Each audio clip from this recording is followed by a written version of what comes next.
नमस्कार प्रिय दर्शक बंधु मु अजय मिश्र स्वागत करुच्ची विधि विधान ओडिया चैनल पुणी एक नूतन अध्याय। दर्शक बंधु जड़े व्यक्ति जीवन में सबु क्षेत्र में सफलता पाउथिबा बेले अन्य जड़े व्यक्ति जीवन सबु क्षेत्र में विफलतार स्वाद ही चाखी था। तेबे यह जन्मकुंडली ग्रह मानकर दोषादोष फल सहित भगवान आशीर्वाद वंचित थिबा व्यक्ति जीवन में अनेक समस्यार सम्मुखीन होता। तेणु कर्ममय जीवन किसी समय बाहर करी भगवान गुण कीर्तन करंतु। जेकोसी ठाकुर मंत्र अति कम दिन को 5 मिनट जप करंतु। जेतेबेले समय पाउछंती सकाळे निदर उठिबा परे हेउ, संध्या समय हेउ किंबा शोइबा पूर्व हेउ, आपण जे ठाकुर को विश्वास करुछंती आपण ताको नाम को मात्र 5 मिनट जप करंतु। आपण भगवान शिवंकर भक्त ओम नमः शिवाय जप करंतु। आपण रामकर भक्त जय सीताराम जप करंतु। आपण गणेशंकर भक्त ओम गणेशाय नम जप करंतु। एहीपरि जप करंतु, निश्चय आपणकर समस्त दुख कष्ट हरण होइजिव, ग्रहरिष्ट खंडन होइजिव। एथिपे आपणकर दृढ़ निष्ठा भक्ति और विश्वास रहिबा एकांत प्रयोजन। दर्शक बंधु आज भिडियोटी जाना एभली एक महाशक्तिशाली उपाय जहाँ आपण को प्रत्येक क्षेत्र में सफलता देवा सहित माँ लक्ष्मी सदासर्वदा आशीर्वाद आपण भिडियोटी को आरंभ करने पूर्व कही रखी कि दर्शक बंधु यदि आपण एपर्यंत मोर चैनल टी सब्सक्राइब करना दयाकोरी चैनल टी सब्सक्राइब कर दिंतु। पाखे बेल आइकन को क्लिक कर दिंतु। फल में अपलोड कर समस्त शिक्षणीय वीडियो नोटिफिकेशन आपण सर्वप्रथम पाइपर एवं भिडियोटी भल लगे लाइक शेयर कमेंट निश्चय करेंगे।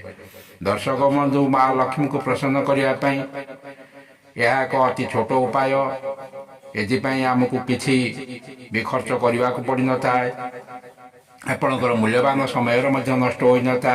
आपण तो माँ लक्ष्मी को प्रसन्न करने अनेक उपाय करुवे किंबा करें। आज ये महाशक्तिशाली उपायटी को निश्चय कर देखु। या फल माँ लक्ष्मी आशीर्वाद घरे धन संपदर अभाव रहा, परिवार सुख शांति समृद्धि बढ़ी थाए। आपण ये उपायटी को राति 9 घंटिका रु 10 घंटिका मध्य करेंगे। ये आपण को आवश्यक होता है 2टी माटीर दीप, सोरिष तेल और 2टी लवंग। राति आपणकर मुख्य द्वार 2 पटे 2टी जाक दीप सोरिष तेल जलाई रखिए। प्रति दीपरे गोटे लेखाएं लवंग से तेल पकईदे। दर्शक बंधु दीपटी जलाइवा समय 2टी सलिता गोटे दीपरे 2टी सलिता देवे।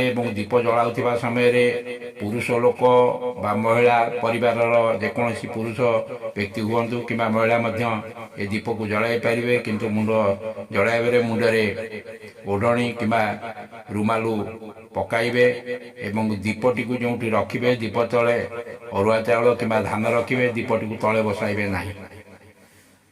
दर्शक बंधु यही दीपटी 2 ରୁ 3 घंटा जलिबाई बड़ माटी दीप को व्यवहार करेंगे।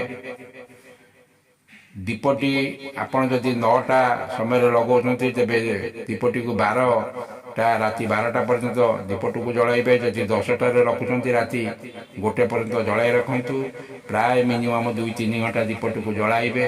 ता पर दिन शनिवार दिन से ही दीप 2टी को भल कर सफा कर रखिदेवे एवं पुनर्बार से दीप को 7 शुक्रवार पर्यंत यही उपायटी को करी देखंतु। तापर आपण प्रत्येक शुक्रवार दिन 2टी फूल थिबा लवंग, किंतु लवंग को भांगिबे नहीं। गोटा लवंग 2टी जाक 2टी दीपरे पकाइबे। प्रत्येक दीपरे गोटे लेखाएं लवंग पकाइबे। लवंग को भांगिबे नहीं, लवंग फूल मध्य छड़ाइबे नहीं। फूल सहित 2टी दीपरे 2टी लवंग पकाइबे। यही उपायटी को आपण करी देखंतु। आपण जीवन में प्रत्येक क्षेत्र में आपण 100% सफलता पाइबे। घरे धन धान्य के किसी अभाव रहा। दर्शक बंधु भिडियोटी किपरि लगला निश्चय कमेंट कर जणाइबे। रहूछु धन्यवाद, नमस्कार।